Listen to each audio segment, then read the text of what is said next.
Ang susunod na programa ay rated PG. Ito ay nangangailangan ng patnubay at gabay ng magulang para sa mga batang manonood.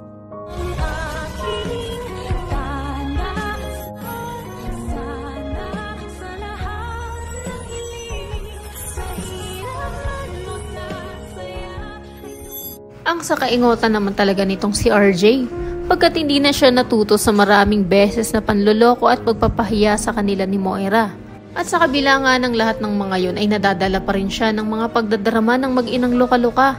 Lalo na ngayon na nagpaluwal si Moira ng 10 million pesos para sa ransom money ay parang ang lagay sila pa ang may utang na loob sa bruha. Samantalang kay Moira din naman mapupunta ang 30% ng ransom money na ibabayad nila.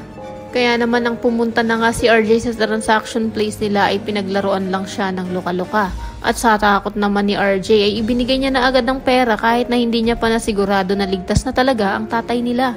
Kaya naman itong si Giselle ay nag-hysterical nang malaman niya na nasa mga kidnapper na ang 100 million, pero si Lolo Pepe ay hindi niya patiyak kung talagang iniwan nila Moira sa basurahan. Grabe na talaga itong si Derek, enjoy na enjoy pang pagmukaing mga engot ang mga bida, samantalang mga genius doctor pa kuno ang mga ito.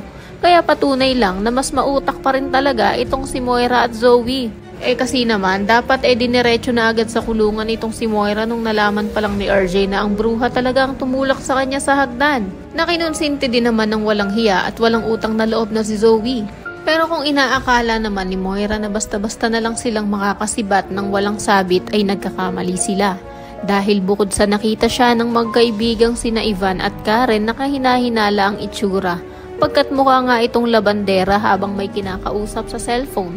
Ito namang si Valahadja ay nakasalubong din ni Annalyn. At nakilala siya, pati na rin ang bag na daladala niya. Alam din kasi ni Annalyn na ang bag na hawak nito ay ang bag na naglalaman ng 100 million pesos ransom money na galing sa tatay niya. Kaya't kung nautuman ni Moira at Zoe si RJ, ibahin niyo sina Annalyn at Giselle, pagkat hindi nga titigil ang magtitang ito hanggat hindi nabubulok sa kulungan si Moira, ang anak niya, pati na rin si Valahadja at ni Risa. Kaya naman kung isa ka rin sa mga nagnanais na malaman ni Giselle ang mga kabulastugan ni Moira upang mabulok na ito sa kulungan, pati na rin ang tatlo niyang kasabwat, ay pakiclick naman ang like at subscribe button. Maaari ka rin mag-iwan ng komento sa ibaba para sa iyong mga saloobin at suwestyon.